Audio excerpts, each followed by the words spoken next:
Ladies and gentlemen, distinguished guests, on behalf of ÖAD Student Housing, I welcome you to tonight's panel discussion. I am Michael Bauer-Leeb and I am honored and proud to be your host tonight. So I guess if you don't know where you are, or if you haven't known where you were, if you have been dragged along and didn't know what the whole shebang is all about, well, I guess our tune might have given it away. It's about money, money, money, ABBA's famous song, and we are talking money tonight, or as the invitation reads, financing the green transition. This event is being organized in relation to ÖAD Student Housing's two summer academies, Green Building Solutions and Alternative Economic and Monetary Systems. GBS, Green Building Solutions, takes place for the 15th time already, and AEMS has been running now for 12 consecutive years. So overall, we're talking about more than 1,000 students and practitioners coming to Vienna from across the globe, getting new knowledge, and hopefully spreading that when they get home again. So new ideas, new solutions to be scaled up in the world for more sustainability. And also, right at the beginning, it's a wonderful place we can be here tonight. So a big shout out and a great thanks to our hosts, BUWOG, the people from BUWOG, who have enabled it for us to be here tonight free of charge. So they are sponsoring this event. So please give a big hand of applause to BUWOG. Thank you so much. Well, I believe I don't really have to mention the importance of this topic. I guess the signs are noticeable to more than clearly to all of us. Heat waves, we had some of these already in Austria, droughts, flooding, just think of last year in September in Lower Austria, taking place more and more dramatic, more extreme, just as science tells us for so many years. And I guess the good news about that is politics, businesses, NGOs, civil society initiatives, they all are, at least in part, addressing these challenges already. There are many people out there who do things about that. Think about the EU's Green Deal, for instance. This is really a strong connection between power of finance and driving change. Although,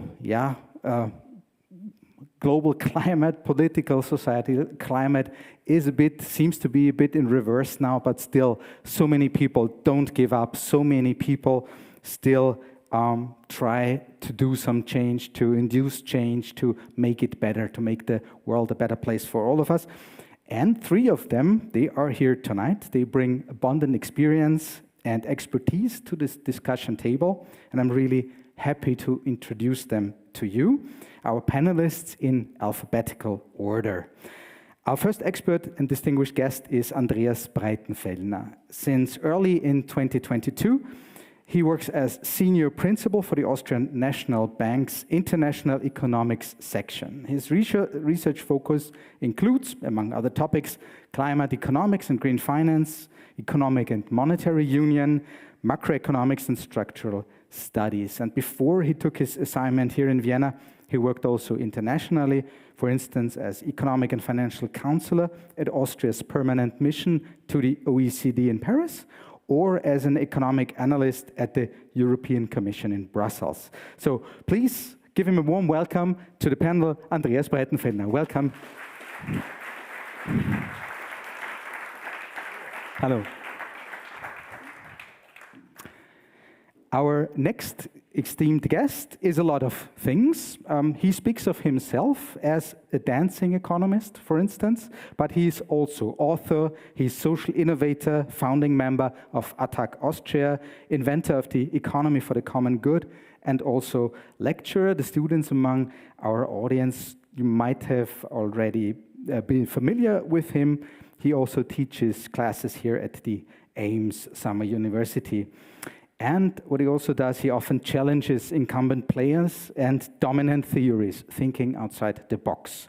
So I'm quite curious what he will argue for tonight. Welcome, Christian Felber.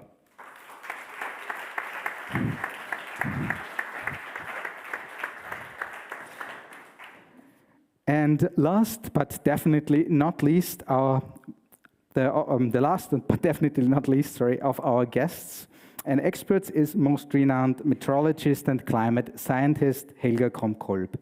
She is Emerita Professor at Vienna's BOKU University. She founded and headed the Center for Global Change and Sustainability at this very university, and she is still a board member of the Climate Change Center Austria.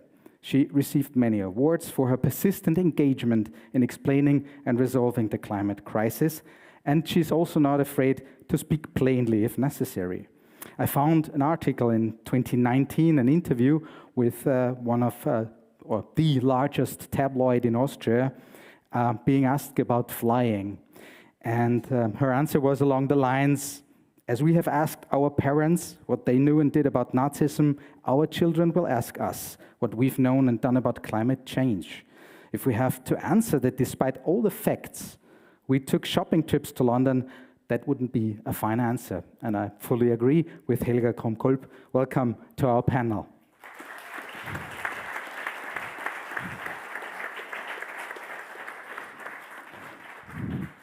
So, also, what I remembered in preparation for this evening was this little game here. It's a set of cards. It reads Money, Power, Climate, and I recalled that the Student Housing commissioned this development a few years ago. It was before the COVID pandemic. Then COVID pandemic took a break, or made us take a break, and then we finished it only a few years ago. And actually, this card game is being used in the summer academies for the students, and it's 60 cards, and these 60 cards, they provide a framework for understanding the relationship between money, the economy, and climate crisis. So I was thinking, well, let's look into that, and I took some cards out of it to start our first round. And so, Andreas, I would like to start with you, because the first card, as I found, it was in alphabetical order as well, was banks, right? And you see the cards, they read a headline, they have a symbol, and they also read sometimes a question, sometimes a statement. And here this question is, what role do banks have? And actually, I would really be interested, as you are an employee of the Austrian National Bank, what role does the ÖNB play in the green transition? What can you do? Or a little bit perhaps more general, what role can central banks have? What can they contribute with regards to financing the green transition? Yeah, good question, actually. I mean, and you put it, fortunately, more in the direction of central bank, because that is, of course, much easier for me to respond to. When it comes to banks in general, I would simply say, I mean, basically they are transmitter of financial resources, helping to allocate resources to that projects and places where it's most needed. But at the same time, and I think this is the first thing here of people would come into mind, is they are also creating money. So I accept this reality. There has been, I think, in previous times, a bit more of a questioning of this function, but I think it's pretty sure that they also are part of the money creation system. Yeah? It's not only us, yeah? Basically, us as a central bank. So I accept this reality. But coming to central banks, what is our responsibility in climate issues in particular? That's what you have been asking to. I mean, first of all, basically, we are policy takers and we are not policy makers in climate policy. So we are not sitting in the driving seat, so to say. But nevertheless, we, of course, are observing what's going on in the world, and we have eyes and all types of sense as well. And, of course, want to avoid drastic disasters that are looming, so to say, and moving, and which seem to be becoming every day more likely, and we all already can see what's happening right now, as you already mentioned. So I think I don't have to tell you what climate change is and what is it about. But what our role is simply to make sure that banks and all participants in the whole economic systems are as much as possible aware of this reality and take it into account in their economic considerations, first of all, as risks of their own activities. So our main sentence is always, climate risks are financial risks. Not only, of course, that's not the only, I mean, there are much more important impacts of climate as well, more direct impacts, of course, but also to finance, it's harmful. And it is on a kind of second rate, we may have also some responsibility to contributing to policies to make, to avoid the worst scenarios, so to say. Mm-hmm. But here, and I think I leave it right now like this, but of course, we could have to go into details on what exactly we can do, where are our limits and so on, but I leave it here. I think it's enough already in the first place. I have one kind of follow-up question. You said one of the things that the central bank's duties includes is making privately organized banks more aware of the climate risks. Now, there was this initiative of the European Union with the Green Deal, or sustainable finance regulation, new forms of green finance that has kind of a certain classification with the EU taxonomy. However, when I look into the business of the banks, it seems that they are already again withdrawing from these topics. They are issuing less and less green finance instruments like bonds or other assets. And so aren't they aware, or are they just, I don't know, don't they care? What do you think is the reason for that? Because we would think that, well, according to the situation out there, this should be a growing market. I mean, I think you're pretty much aware about this debate of risk versus impact or opportunity approach to green finance. Yeah? The risk approach is simply you take the risks as financial risk, as I said. The opportunity approach is exactly that what you mentioned right now, that is issuing green bonds, green loans, green activities of banks, that is indeed seeing climate change or climate policies, more particularly, as an opportunity to invest. Yeah? So this part does not, if you, and as you observe, and indeed this, I'm not sure whether this is really happening in every place. In some countries, yes. In others, I think it's still booming. But indeed, we saw a kind of stagnation of this market over the last 2 years, of this so-called ESG, a terrible word, I have to admit, but market. But anyway, and this development is perhaps a kind of correction. Yeah, I would argue. Yeah, it has to do with green washing, green bashing, green hushing. Yeah, that's these three words. So where companies just hide away, being afraid, particularly of politics, because of politics. Yeah, and I mean you know, I mean perhaps you know what's going on in the United States right now in many states of the United States in terms of really bashing green finance. Yeah, in many states you really get a problem if you call your fund ESG fund. Yeah? You are not allowed to invest, for example, into pension systems of workers in Texas or things like this. Yeah? This is really bashing, yeah, of green finance. And hushing is the reaction of banks. They just try to hide away. But at the same time, European banks, for example, have now seemingly a double strategy, where they show in the United States, okay, no, we have nothing to do with ESG, don't worry. But in Europe, where the regulation is very tough, they present exactly the contrary picture and say, oh, we are green committers.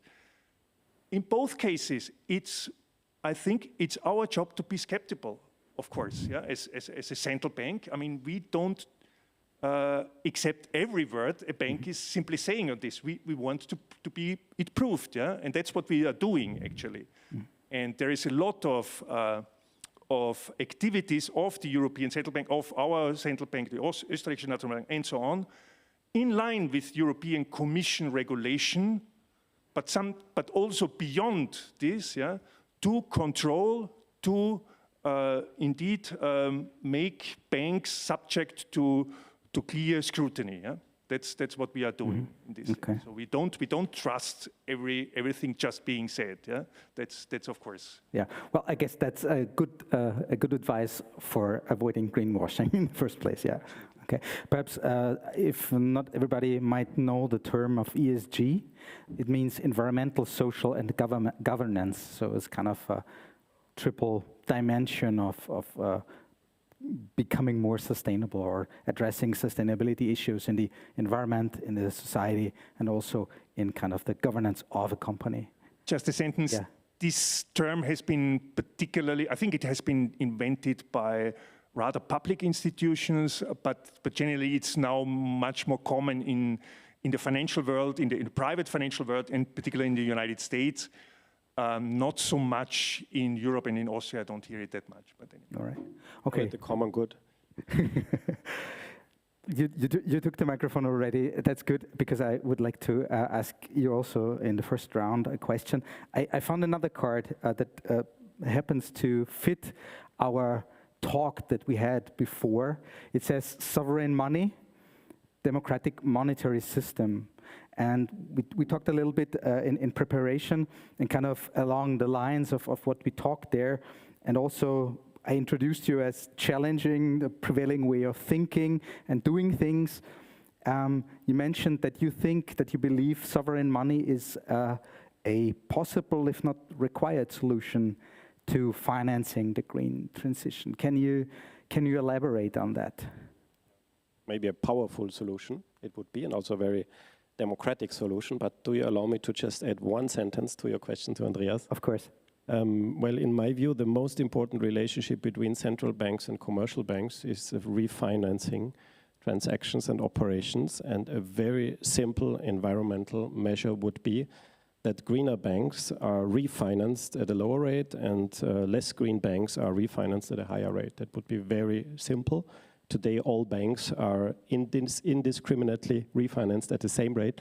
And I think this would be a very easy and powerful leverage to change things and to steer bank activities in the desired direction. We'll keep that in mind and give you the chance to answer on that, yeah. Oh, thanks for this short addition. So sovereign money is one of the potential money providers for public finance. And at the same time, it would be the historical, logical conclusion of a process of money becoming progressively a public good. Money started as a private good with private banks and private money of private banks, then private central banks, then public central banks, then public monopoly on money, but only cash money. So the central banks today issue cash money, but electronic money, which we use as a means of payment, is issued exclusively 100% by commercial banks. And that would be the sovereign money reform, also positive money reform, that also the electronic money, which we're using for our daily payments, is issued by central banks. We are already talking about these reforms when we talk about the digital euro. The digital euro is electronic central bank money, but it would just be added in a homeopathic dose to the still 95% or even 98% private commercial banks' electronic money. All we suggest is that this reform is extended up to 100%. But let me explain it. What does it mean? Because it's not very known. It's not, most people are not familiar with it. But as already said, it's just giving the full monopoly of issuing money to the central bank. Ideally to the public central bank, that's one precondition. To a democratic central bank, that's another precondition in our view. To a central public and in Austria, but only since 10 years. 10 years ago, Austria's central bank was only by 62% in public domain, and only since 10 years, one of our demands was implemented, so I can be a little bit proud of that. And next one would be that the steering committee is composed by a multi-stakeholder board and other bodies. And the last one, it can be independent, so I support the independence of central banks. There are even some proposals that the central bank could become a fourth state power, the monetative power next to the three existing powers. This can be discussed, but most important question is who gives the mandate to this monetary power, and what does the mandate include? We know that the mandate to the European Central Bank only includes, or first and foremost includes price stability, but just of real goods, not of financial assets. And the mandate of the Federal Reserve is already a little bit broader. It includes full employment, but it could also include the issuance of money. And if you look at constitutions, what they tell us who should issue the money, well, all the constitutions that tell us anything, they tell us unanimously that it should be the state or the government delegating this right to the central bank. Most constitutions don't tell us anything about that, but no single constitution says that money in its electronic form should be issued by commercial banks. And now explaining the whole reform from the current state to the future state, maybe the most important feature of that reform is that our electronic bank accounts, our online accounts, they would keep existing. Just what is on these online accounts, this would no longer be a loan from the customer to the bank, but it would be at least in the possession, if not in the property, because we could design the whole system that the property of the money keeps lying at the state, but the possession of the money would be at the customer. So if the bank crashes, there's no problem because your money is still safe. That is one of the many arguments. Public money is safer than private money. But the management of this account is exactly the same. You do exactly the same what you do, so we'll not even notice the difference. But the issue of the money is the state. And the benefit of the issuance of the money goes to the general public. And I made a small calculation on my way here. If we assume, I'm not in favor of GDP growth, but just in case we assume that GDP grew by 1%, then the according money supply, the amount of circulating money as a means of payments, would grow by approximately 0.5% of GDP, 0.5% of GDP. And in Austria, this would be 2.5 billion euros per year. Extra money for the public to finance the green transition or any other public expenditure that we prefer and that we decide. So this would be a nice contribution to the yearly budget. And now comes the most important point. In the phase of transition, although this will sound to you between surprising and implausible, but it's a calculation that has been rigorously checked and no expert has challenged it so far. And it's been there for more than 20 years now. In the transition from one system to the other, from private electronic money to public electronic money, we would be able to reduce public debt, the state's debt, by the same amount of the amount of electronic private bank money that today is circulating. And this is, in order not to become too complicated, more or less 50% of GDP today. So public debt could be reduced by 50% of GDP. We are now around 82% of GDP. Public come down to 32%. Okay, so okay, okay. That's a nice advantage. Well, in the whole transition phase, and if we take the average duration of a loan, I would talk about at least 20 years. That's why I distinguish the yearly benefit and this one-time benefit over a period of approximately 20, maybe even 30 years. But 50% of GDP is something. I like that, I have to say. And I also have a follow-up question. Yeah. It sounds nice, and there was an initiative in Switzerland in 2018, I think, and the public vote was 70. I'm provocative now, and I'm saying 75% against this reform. So 67, I guess, was the, but well, a large majority. Large majority against, yeah. Why? What do you think? In my view, because the wording was flawed. So voters didn't understand what they were voting on. And that's why when I do the voting, I always have between 95 and 99% supporters. Because my question is very understandable and simple. My question, would you prefer that all the money, both cash money and electronic money, is issued by the public democratic central bank? Or would you prefer that the public democratic central bank only issues cash money, but that the electronic money is issued by private banks and the profit going to private banks? And I think then there is no people in the world who would not prefer the whole monetary system to be public. And just let me add this last sentence. We already did the same reform, as I said, in the 19th century, because we declared money a public domain, and we prohibited private banks to issue money.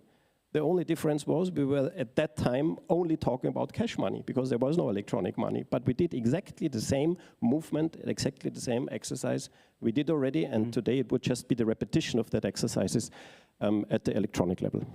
All right. Okay. I have the feeling that Andreas wants to reply, but please be a bit patient. I would like to jump to Helga first. And I also have a card for you, which reads transformation. And kind of the context I would like to ask is, money is an important thing. Financial capital is an important thing to drive change. But I guess there must be more to it. Because if we look into the world and if you look how much money there is, how much capital there is, I think just I did a little bit of research, just the wealth in Austria is, I think, almost double the size of the GDP. So we're talking about 180% of GDP is kind of in savings accounts and investments and so on. Only monetary wealth. Monetary, yeah. So that's really a lot of money, but still it doesn't work. It's most part of the money is being used quite unsustainably. And if I look into the next EU budgets period, a large portion of it is to be invested in weaponry, and that is for sure not sustainable. So I would like to invite you to take a little bit of a bird's eye view and ask you how can we accomplish a more sustainable world aside from money's perspective. And of course, if you have something in reply to what has been said, please do so.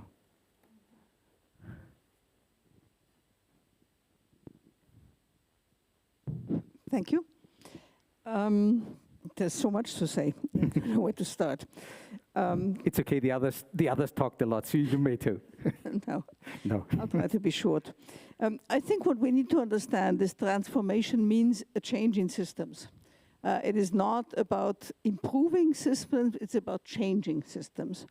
And amongst others, changing, in my opinion, the basic workings of a bank.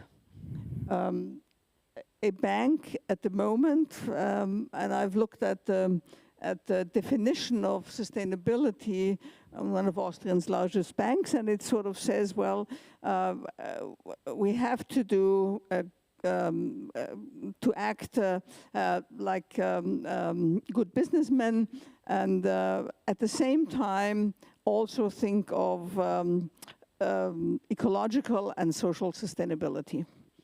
Essentially, they are saying we make profit, but we need to think of economic and ecological and social sustainability. And that sounds great, but that's essentially ESG, I would say. And that's not enough. What we really need are banks that see their job in facilitating transition. And that is something quite different. That means that profit is no longer an issue. Of course, they shouldn't go bankrupt, but profit is not the main issue. And it's not even an issue at all. It's just being economically sustainable with the aim of enabling a social and ecological transition. And that's it's a different job. And I think that's the type of change we need. And not only in banking system, in many other systems as well. One of my favorite systems is the health system. We call it health system, but it's really an illness system. Because even though the health system in Austria is considered to be quite good, essentially as a system, it is interested in making sure that a sufficient number of us is ill and remains ill. It would be horrible if we all were suddenly healthy. The system would collapse. So we don't have a health system, we have an illness system.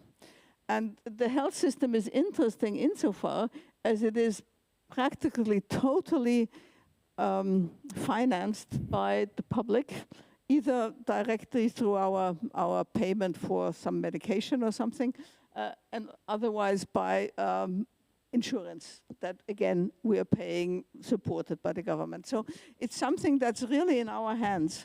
And we could think of quite a different system. A system that is interested in making sure that most of us are healthy for as long as possible, that we don't have to spend much time in hospitals and so on. So really reversing the systems. And I think that is what we really need, because living in a sustainable life in the systems we have now is very, very difficult. And we won't transition into a sustainable development if we don't change these systems. So it's not just banks, but it's also banks, and we're talking about money. And I find it rather significant that even at this time, and I heard it from your introduction, there is still some doubt about how money is created.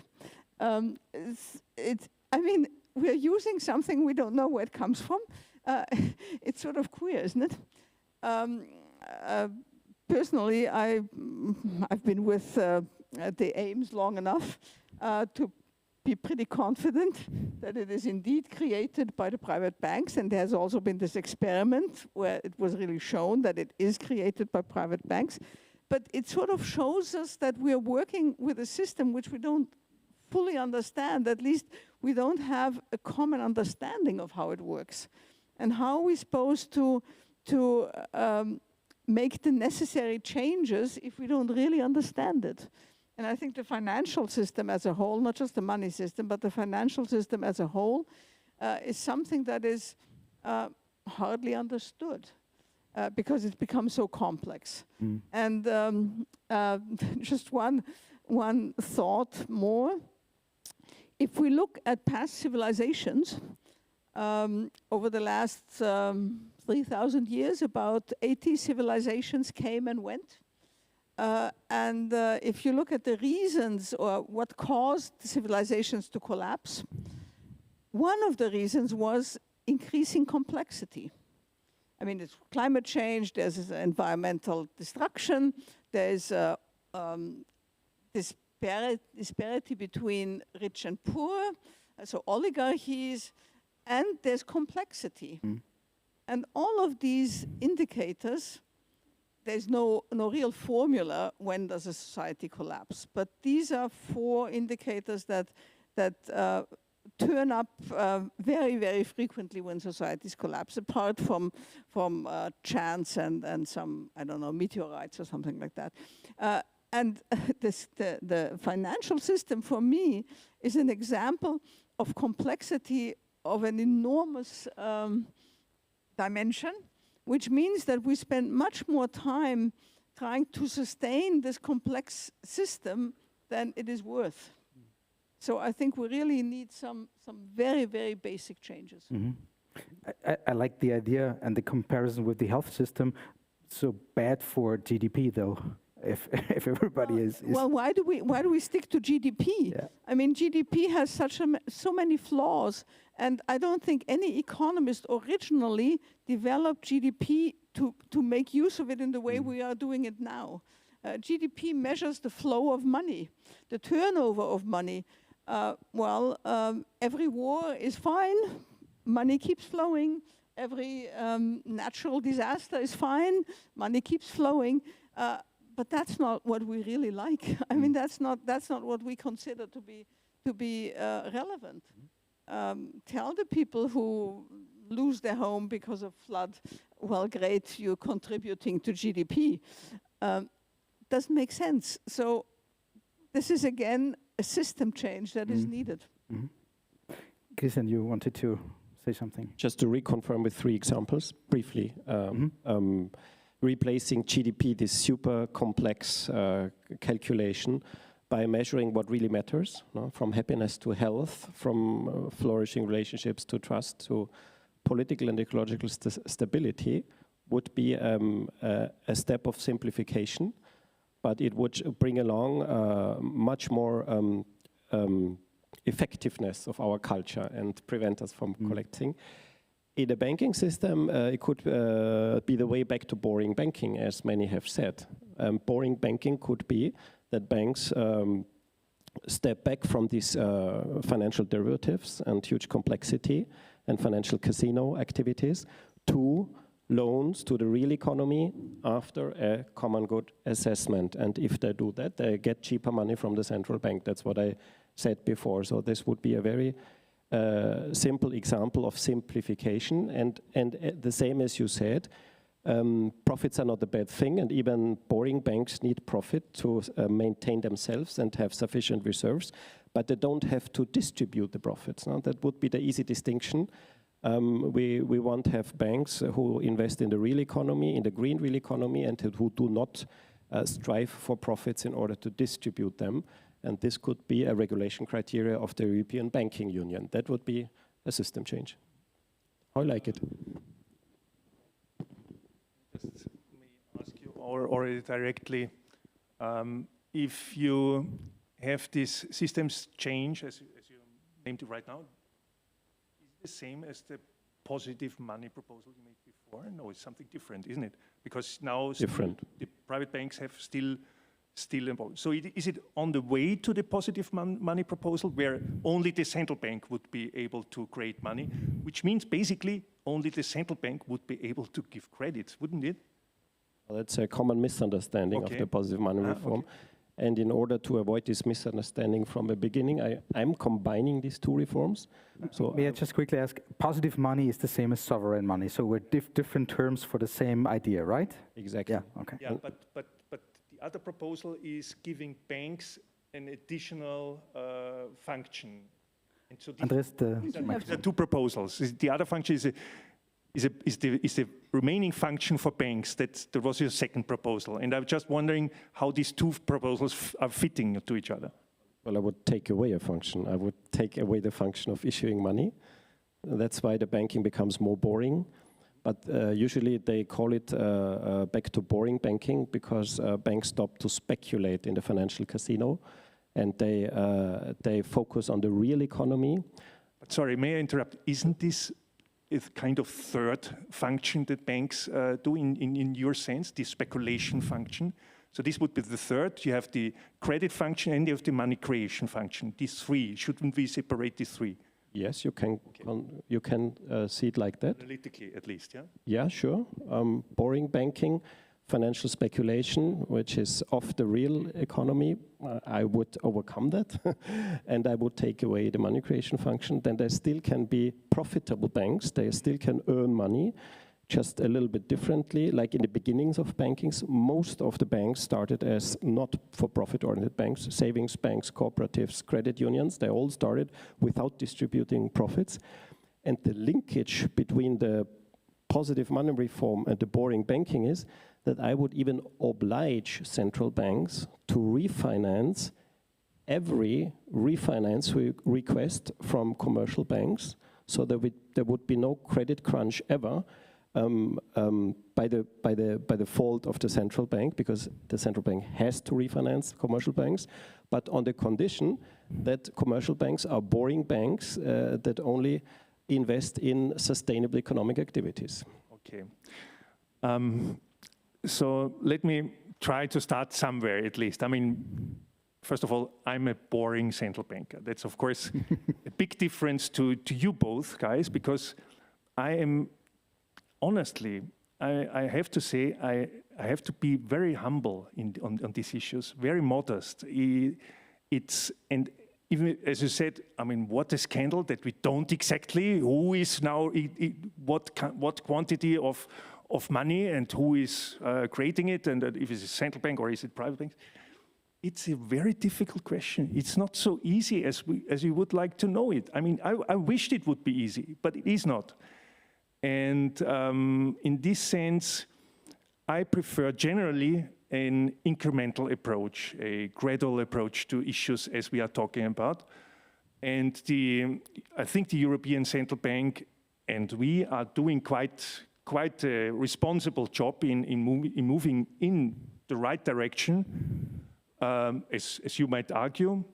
So that is, for example, we are controlling the quantity of money that banks can issue. It's not simply, they are not allowed to create money free from heaven, yeah, so to say. They have to also deliver capital that is then kept in our safes, if you want, yeah. This capital needs to be at least a certain percentage. It's low, I agree. It's only some 8 to 12% or so of the whole money creation they are doing. Yeah? But nevertheless, this is a kind of break. Yeah? So we are slowing down the creation of money, simply by purpose, indeed. Yeah? So that's one case. But on the other hand, we don't feel really comfortable with getting the whole responsibility of really knowing in any detail how much money anybody of you and here outside in the public needs for his or her daily transactions. That's not our job. It can't be our job. There needs to be a kind of framework of network of, name it commercial banks, but name it just eligible institutions who are capable to decide who needs credit for what and how sustainable is sustainable also in the financial sense, yeah, is the purpose this credit taker wants to spend the money. So this is, I think, I mean, we would be overburdened with this job. Of course, we are policy taker. If you are influencing the public, and if the public then decides via elections or referendum whatsoever that yes, positive money has to be introduced from right now, then we would of course do the job. It sounds also quite attractive in a sense. I mean, it would give us a lot of power, yeah, so to say. But do we want all this power? Do we want all this responsibility? On only one hand, in only one governmental institutions, that's what we are. We are, in a certain sense, independent. That is, this is made sure by various measures. We have a clear mandate. Politics is not allowed to interfere in our daily transactions, but nevertheless, our board and all the mandate itself is decided by politics. In the European case, it's decided by the EU treaty. Basically, there is the mandate. It's lined out. You may change it, and we would do then whatever you want. That's of course clear. Yeah? But on the same time, let me just warn you, it's not that easy. And I think giving at least part of the power to commercial banks has also an element of democratization. We can't talk about their profits, whether they are too high, too low, and so on. The public can also tax the profits of banks. You can vote for parties that leverage a high tax on banks. Why not? Yeah, that's not our job to discuss this. Yeah, we are again policy takers. We just say what's easily feasible and what sounds a bit difficult, at least. Okay. Well, I think it's the third time you've said that you are policy takers. I have a problem with that. I think all of our jobs, I mean, I realize that it's easier from starting from a university position than it is starting from a banking position. But I think it is our job now, all of our responsibility, to come up with ideas of how we can manage that transition, how we can stop climate change. Everybody should do that in those fields that they are best acquainted with. And I don't think it's a good idea for climatologists to tell bankers how to change their system. I think it is the job of the bankers to think about what changes are necessary in order to achieve the transitions within the time that we have for that transition and to make it possible. Not just what is a nice step forward, but what is needed to make the necessary changes possible within the time frame given. And the time frame is extremely short and the necessary changes are huge. So I think just sort of sitting back and saying I'm a policy taker, I realize that that's in fact what you are, but that doesn't prevent you from thinking and from making suggestions. You said before that you have eyes and you see what's happening. You also have a brain. Use it. Make suggestions, give good ideas, take up ideas if they are valid, criticize them if they are not, but try to move this enormously slow tanker forward to make the changes that are necessary.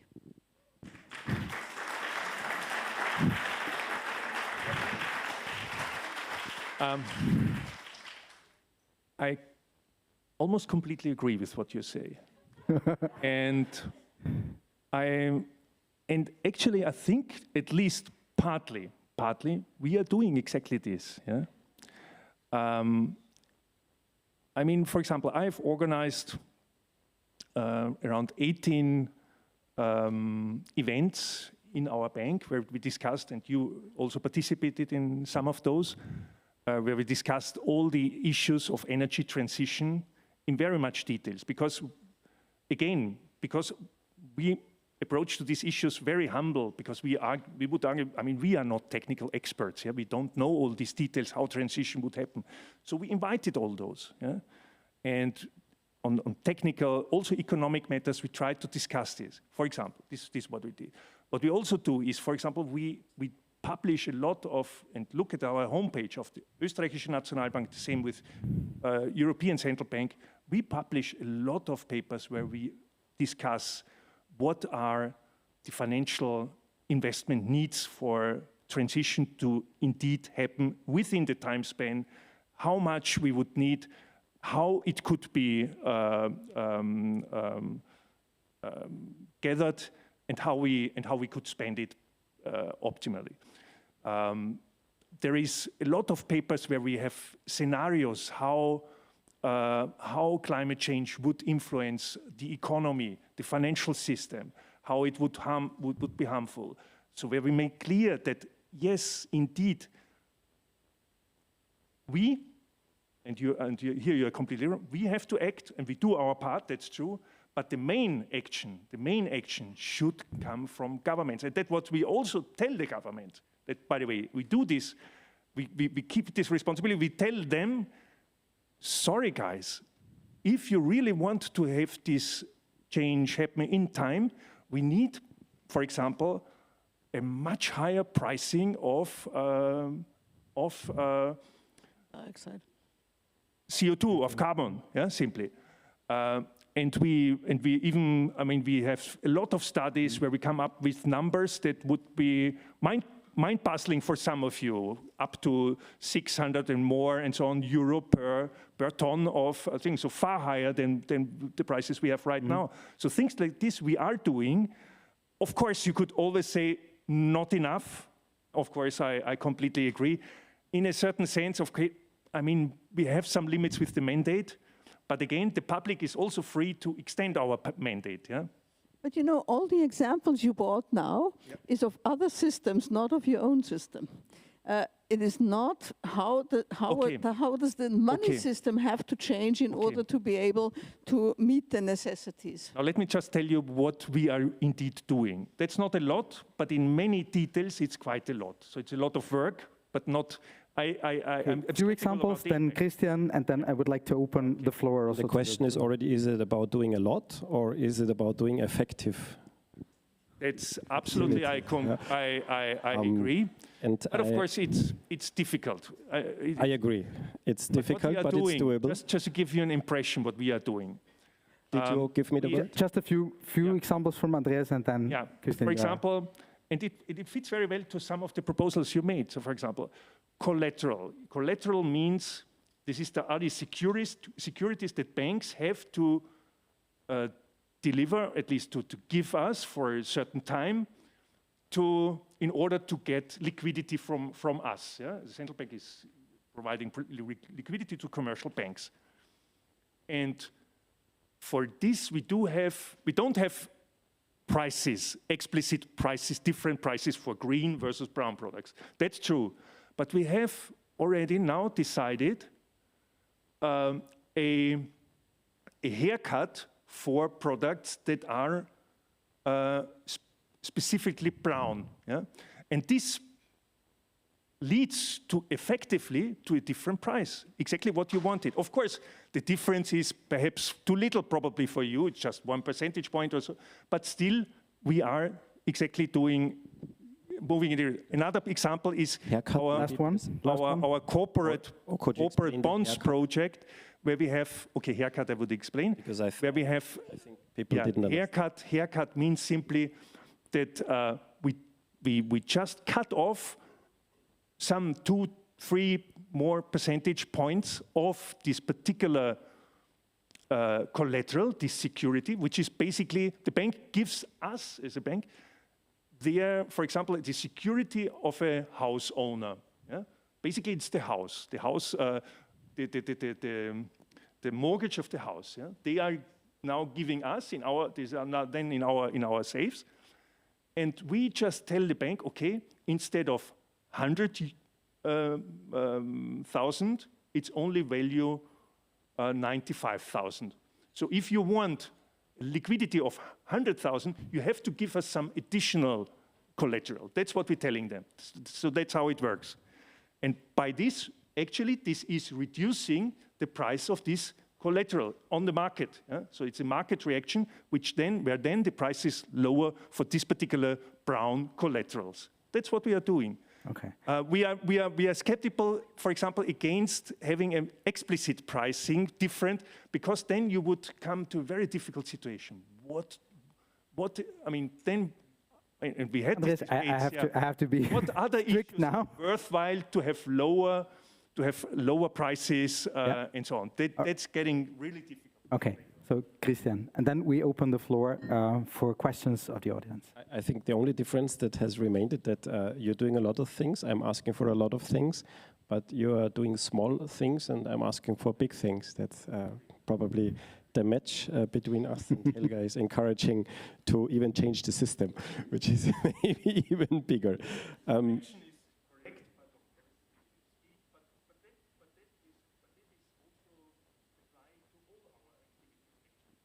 And at least in public talks, we have the liberty to think big and to discuss even about the things which we're not able to implement tomorrow. And you mentioned also already the word power. I'm thankful for that, because finally we're talking about power. And I see three big reforms on the table. One is closing the casino. And they brought that in because you were proposing to reduce complexity. By casino, you mean financial speculation? Financial speculation, yeah. This, of course, would be a decision of the government.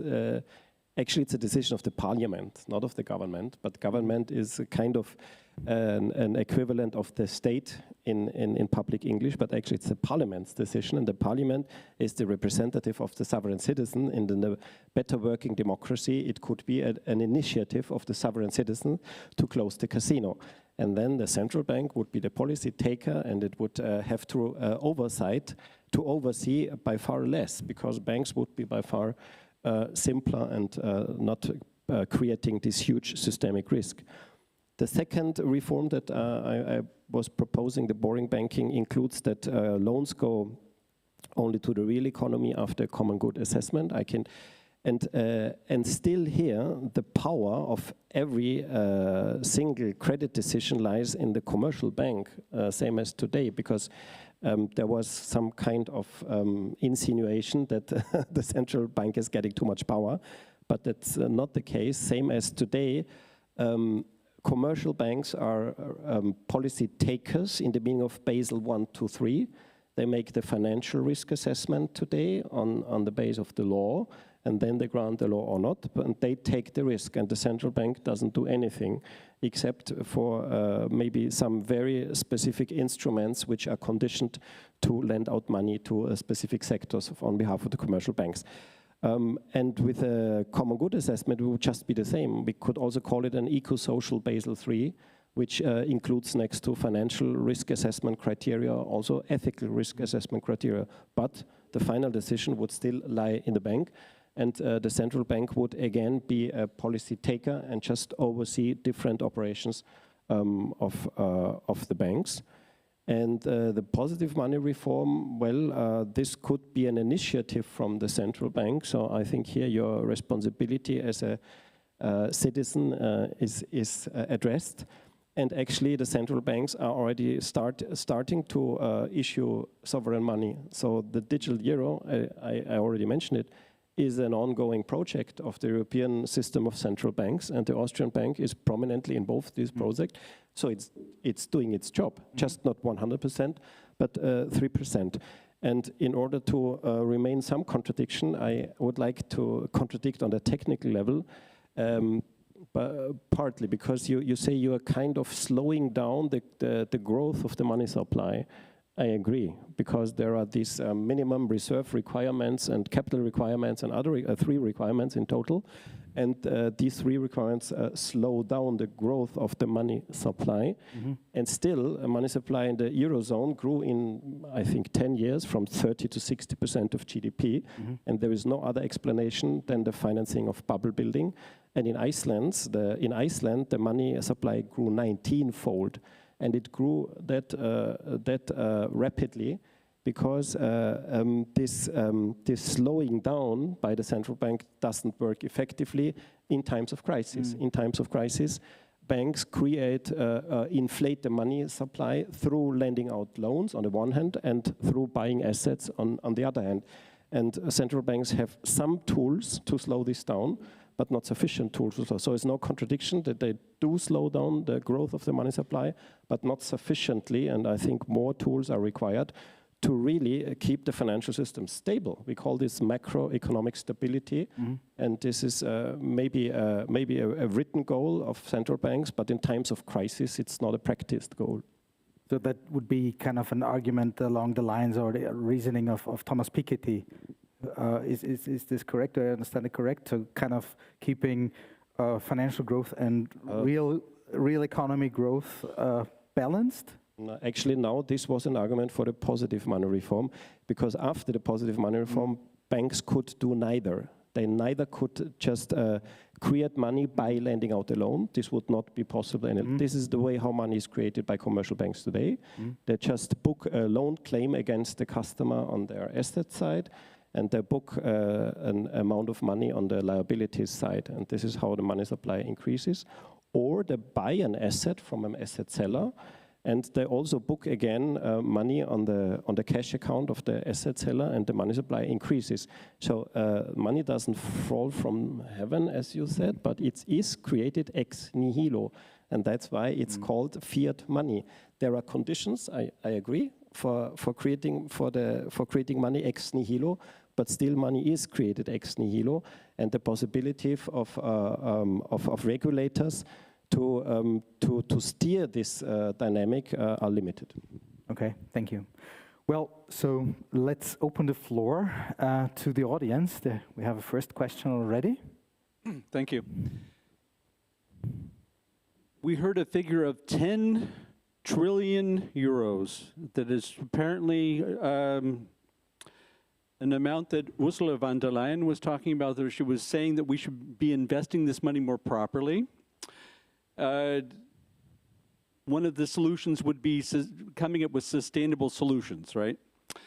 And I personally went and tried to see how I could invest my money in more sustainable solutions, and I go to the EU. First of all, it's either buying weapons, or they go on about the EU taxonomy. Interesting, but it doesn't tell me where I can invest my money. And for me personally, this is a struggle. I would like to come up with sustainable solutions, but as a consumer, I really struggle in coming up with vehicles that I can put my money in, where I'm not afraid that we're dealing with greenwashing, and that I could ensure that the money stays local, investing in our own community. So any suggestions you might have as to where I could actually put my money in a sustainable fashion, something we haven't talked about so far today, I would be very appreciative. I leave it open to all of you. Thank you. My simple answer would be, don't you have a friend who wants a photovoltaic, wants to insulate his house? Or I think on the private level, it's pretty clear what kind of project you would like to support. People you know, where you have the confidence that your money will not be squandered and you will get it back. There are banks that are trying to offer that kind of service, and I know at least of one in Austria that is doing that, where you really can find out what is your money used for, and there's very strict criteria on what the money can be used for, but it's the minority. The majority of banks, you have no control of what your money is really used for. But maybe you have other answers. Maybe I have the same, because I also have the head of the founder of the Cooperative for the Common Good, which is partnering with this bank, according to Austrian-wide survey, has the best ratings as for ethical investment. It's a Raiffeisen bank in Upper Austria. And it offers an environmental account, both cash account as well as savings account.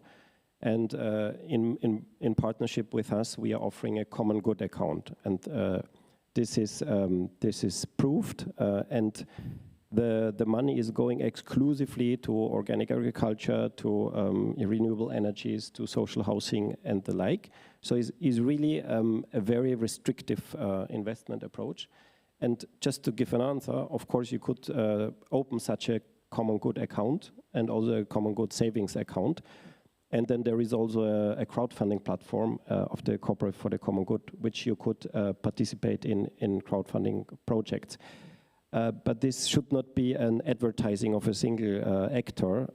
What we are going for and proposing beyond our own initiative is that the market criteria for green banking and sustainable banking should be by far more strict than ESG.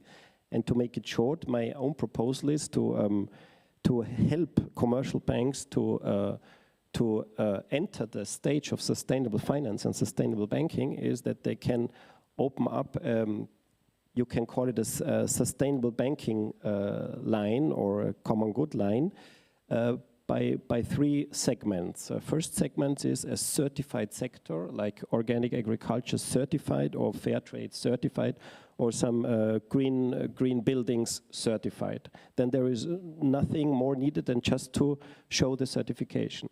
Second, the result of the common good balance sheet. This is now the common good economy, because the common good balance sheet is audited externally, and according to the score of the externally audited balance sheet, accordingly are the credit conditions. And third, if it's neither none, so no certified sector, no common good balance sheet of the company, then there would have to happen an individual common good credit assessment. No? This is, of course, more work, but it's only done if no alternative has been used. And this could be the beginning of the analogies. Every supermarket has an organic food segment, and in full analogy, every traditional bank could open up a green banking segment with these three concrete options, and this would at least be doable. Even for banks who are very, very reluctant to change. That's what we experience.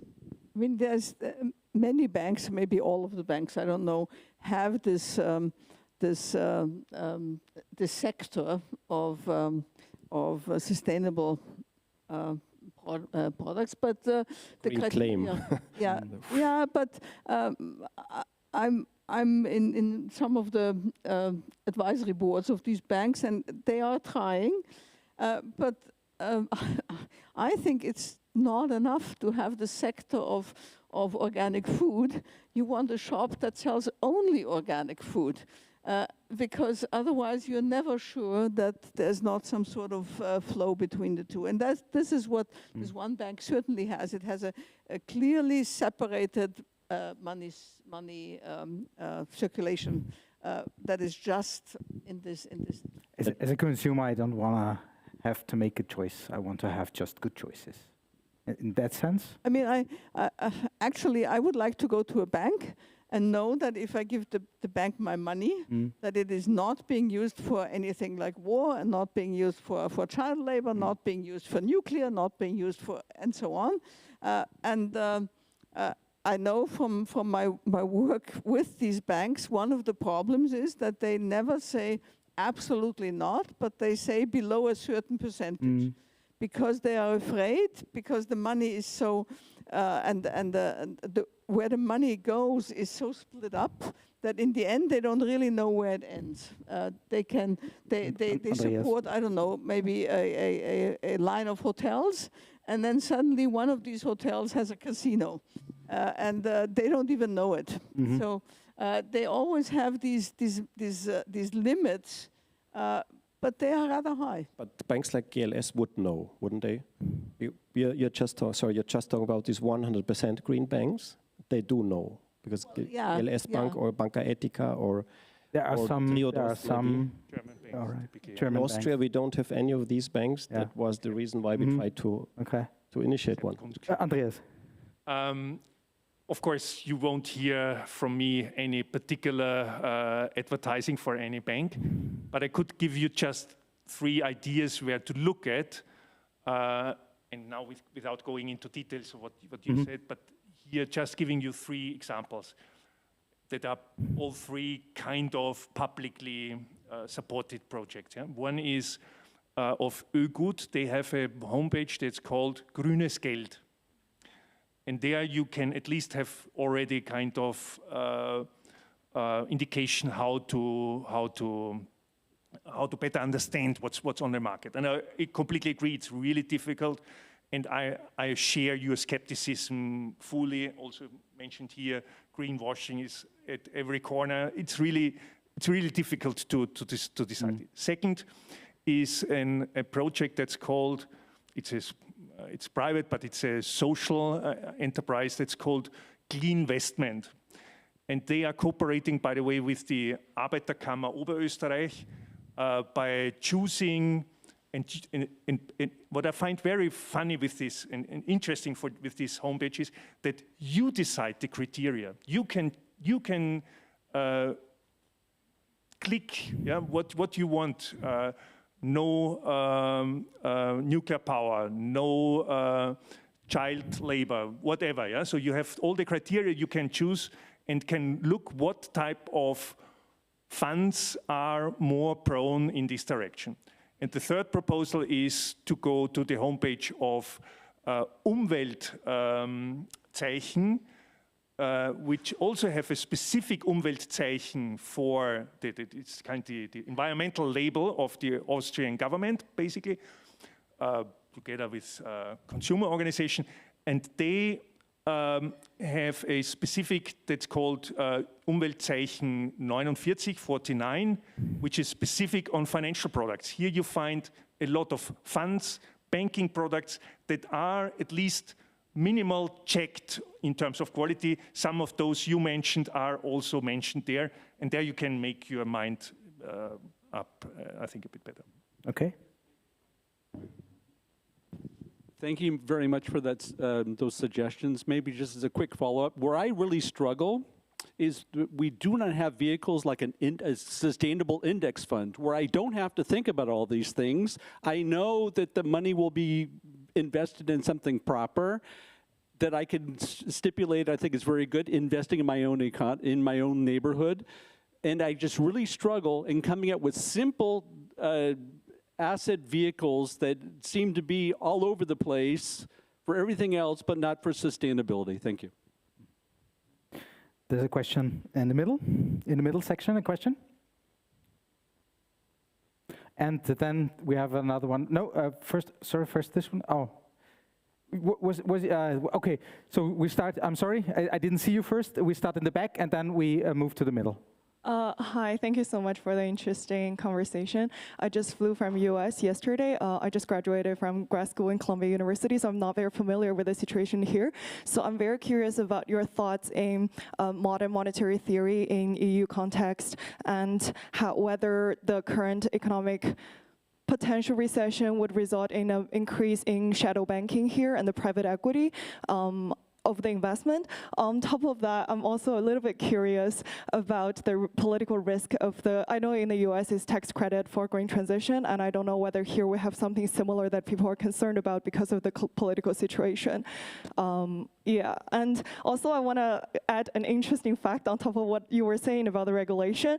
I'm from China, so recently I read an article about how the EU regulation on, for example, forced labor and the logistics green transition is putting a lot of pressure in China right now because of the US tariff. So there is increasing of Europe and China cooperation, corporate level, and these kind of European regulations are pushing Chinese companies to go greener and protecting labor more. So we should push this more forward, and I hope to bring some hope in this direction. So yeah.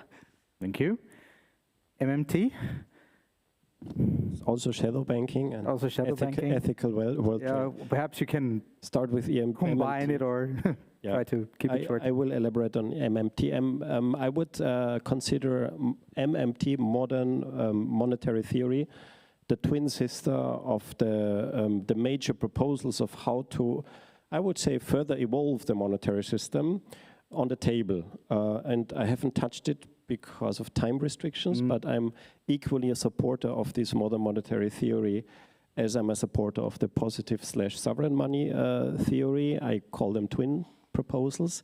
And in a nutshell, the reform consists in the allowance of the public and democratic central bank, although independent from the government, to give a direct loan to the government and eventually cost-free means interest-free. This is allowed for some central banks, Canada and Japan, if I'm well informed, but it's forbidden in the European Union as a consequence of the historical experience of hyperinflation in Germany. That's why the condition of the German central bank to join the euro system was this prohibition, the prohibition of direct finance from the central bank to the government. And this is why if the government wants to get money, it cannot go to the central bank, it has to go to private banks. But interestingly, private banks, in order to be able to buy government bonds from the government, they have to first borrow electronic central bank money, which is another kind of money from the central bank. And only after having borrowed electronic central bank money, they can buy the government bonds from the state, and then the state pays a huge amount of interest to these private banks. And for the case of Austria, I have looked up the figures on my way here. Austria is paying currently 6 billion euros of interest yearly, an amount this is growing towards 10 billion euros per year.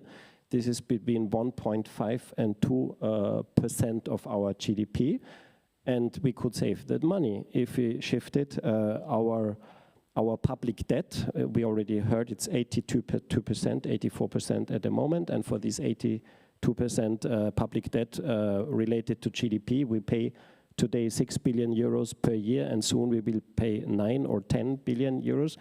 And we could use these 6, 7, 8, 9 billion euros per year for the financing the green transition. So this is another smooth and logical, convincing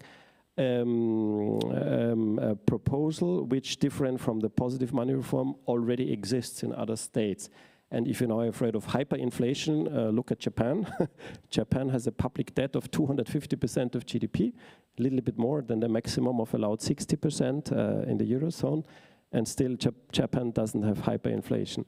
Don't get me wrong, I'm not proposing to increase public debt up to 250%. What I'm advocating here is to replace the same 82%, or let's say maximum 60%. Then we don't have to be afraid at all. But these 60%, which is actually the allowed maximum of public debt in the Eurozone, we could just replace from interest-bearing government bonds to interest-free government bonds. And then we would have a huge amount of money for financing the green transition. Okay. Yeah, I mean, again, here I also have to play the very unpleasant part of being rather skeptical of those proposals. I find them interesting, and as you explained it, it sounds also much nicer than you would read typically in other economists' paper.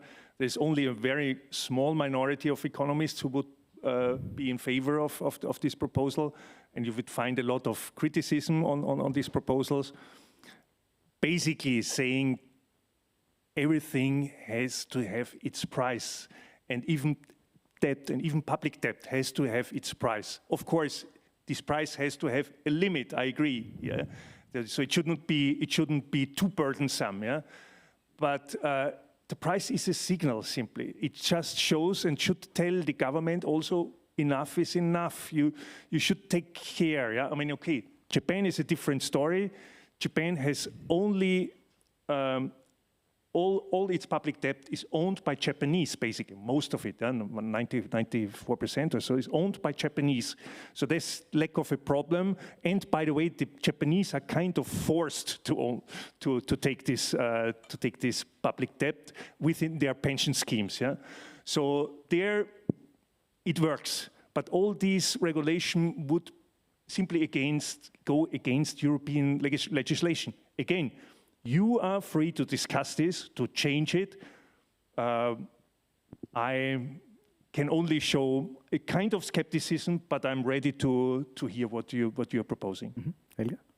Everything has its price, and the price we will be paying is climate change and collapse.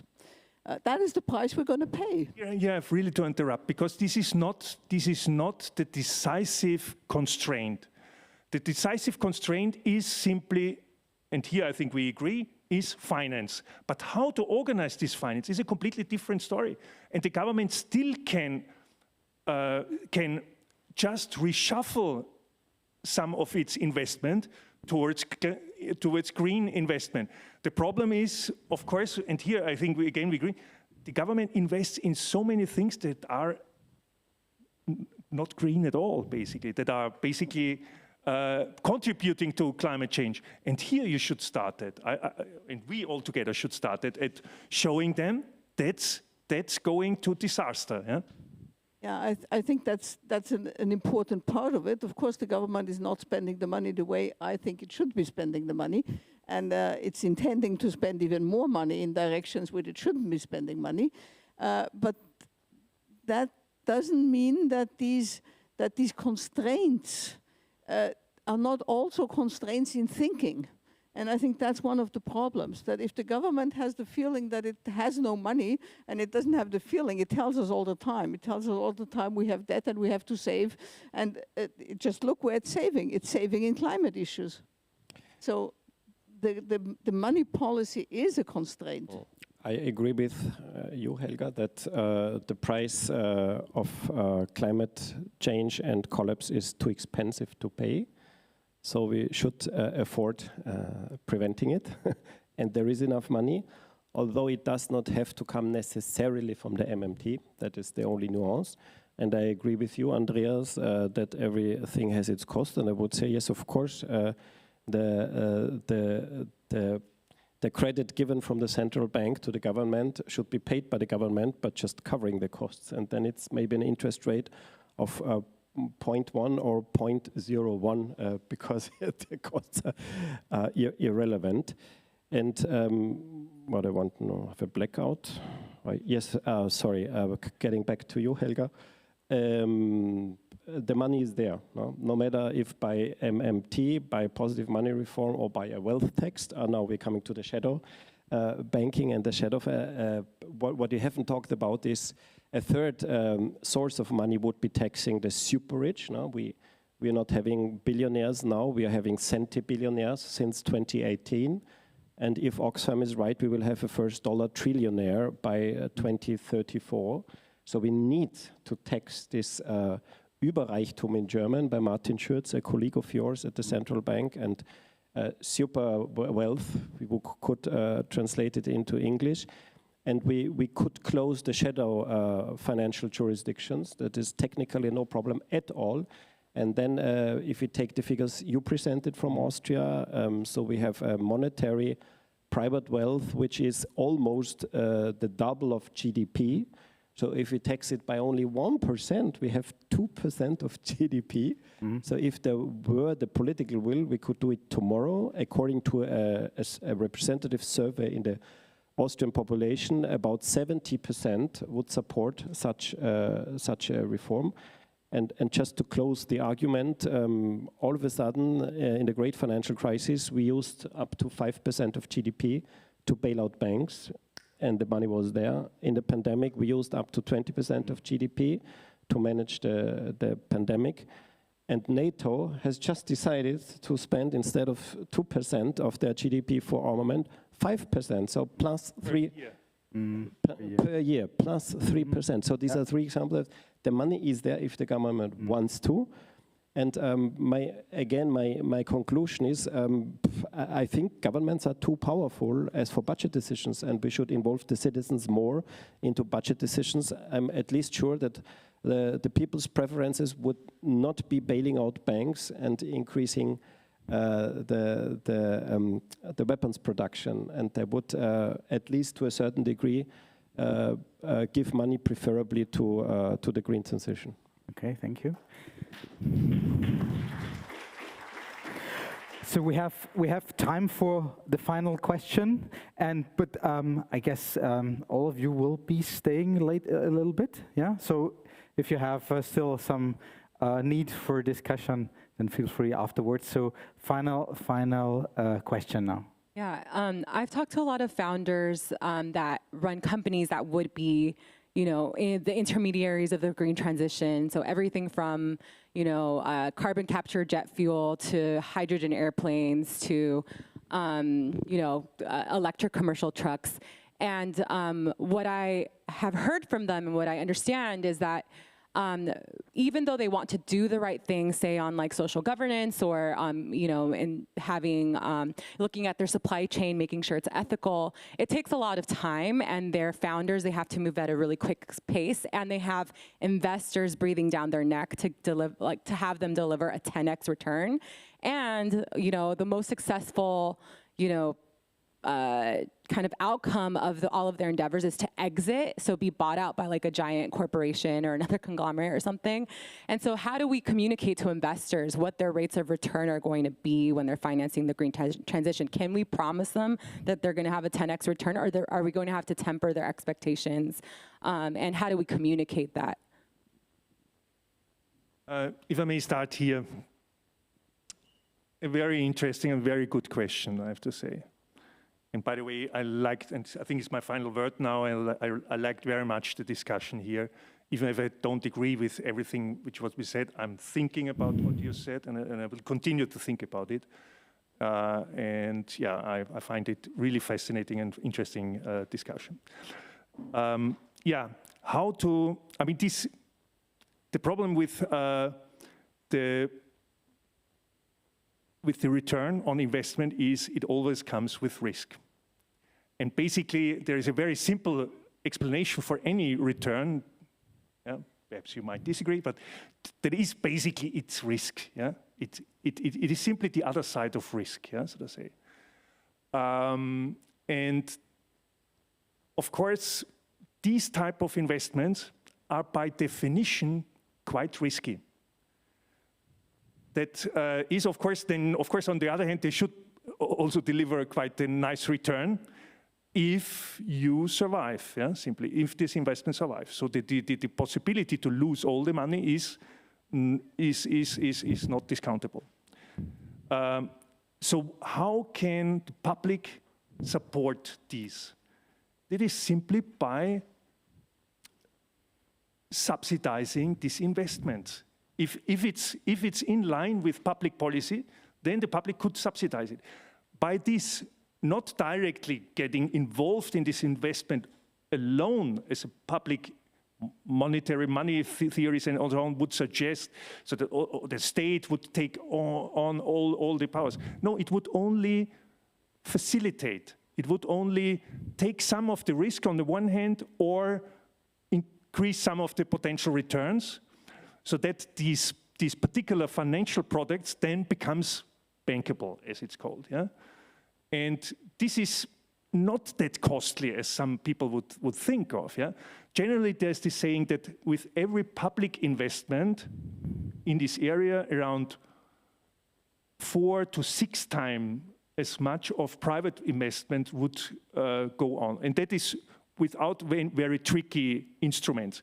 The multilateral development banks, they have instruments like the European Investment Bank, for example, they have instruments where they increase this leverage to up to 12, 15 or more percent times, yeah? So to say, so with any public euro, you could increase, you have a leverage of 15 times of this investment, yeah? If it's done really cleverly and well, yeah?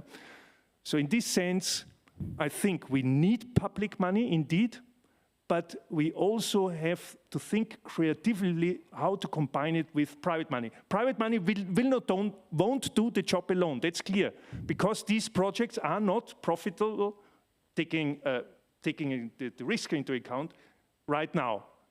But with some support, they become profitable. That's the point. Okay, thank you. Christian, would you like to chip in? As Helga prefers. You want to talk first? I mean, I think what we need is a good advice on where public money should enable investment. I mean, we see public money enabling investment in nuclear power of all sorts, and history should have taught us by now that it doesn't work, and it's risky. So I think the question of where should public money be invested in, and in what sort of technology, what sort of enterprise, government should stay out of it. And I mean, you know, it's sort of, on the one hand, we're saying this is a free market and a level playing field, and everybody should have the same conditions. And on the other hand, we want subsidies. And I think we really need to think about where do we want to give those subsidies. Where any government is giving a lot of subsidies by financing the whole educational system, including universities and university research. Any technology which says it developed on its own without public support, it's not true. All of this is with public support. And of course, I think some technologies need more more support to get started, but it should be there should be a serious evaluation of how long is the support necessary, and if it doesn't fly after that, maybe there's another problem. I'm afraid I will not only temper expectations, but disrupt paradigms. But I will start with a convenient message. And the convenient message is that part of a systemic solution would be a kind of common good balance sheet for every company and a common good assessment for every investment. And on top, what we talked about previously is replacing GDP as a normative success metric by a common good product, which measures what really matters. And I think the most effective and cost-extensive investment the state can do is commissioning the Institute of Economic Research to develop such a common good product. And we are already talking to Mr. Felber on this topic. But now let me disrupt the paradigm. That is the paradigm of everlasting financial returns on investments. Now we are observing except when there is either a world war or a jubilee. No? These are the only possibilities where the relative growth of private financial assets related to GDP is stopped. No? And GDP uses to grow, but private financial wealth uses to grow quicker, unless there is a war or a jubilee. And if we don't want to have a war, and if we don't introduce a jubilee, what will happen? The private wealth will double, triple, fourfold, fivefold, tenfold, 100-fold GDP if private investors keep expecting a financial return on investment which is higher than the GDP growth rate. That's Piketty probably. And my message is now disruptive in the meaning that I invite investors to think about the possibility to say goodbye, to expect more means of their means invested, which means expect more money from investing money, and shift to expect goals and values instead of means. And this means they do not get a financial return of money, but the return of the investment they get in the future in the common good stock markets that could we create in every region is they get utilities, something that we really need. They get values, means companies with good scores in their common good balance sheets, and they get meaning, because finally the economy would be at the service of us people, and this would be a paradigm shift for investors, and maybe one day humanity reaches that stage of maturity that we will shift from one paradigm to the other. Thank you.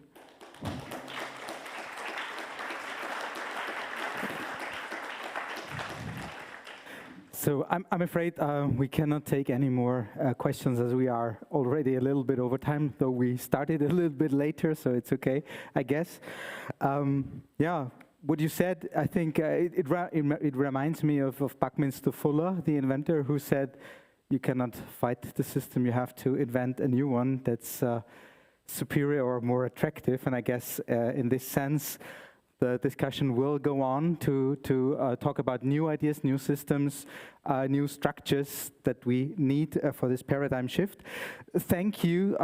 Thanks to all our panelists for this lively discussion, for your expertise, and also for the contradictions that makes a discussion always more pleasurable, at least for me, to hear different sides. So a big hand of applause for our experts.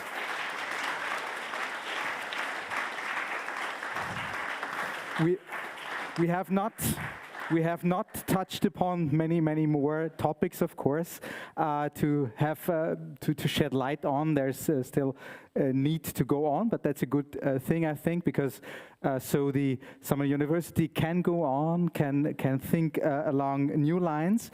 And before I invite you on behalf of the organizers for a drink and for also a small catering we have provided. Thank you to Limonis Catering for the organic, regional, seasonal, vegan and vegetarian catering. So I'm really curious to try that. But also at this point, I would like to mention once again the large network of our network partners, of the sponsors and financiers.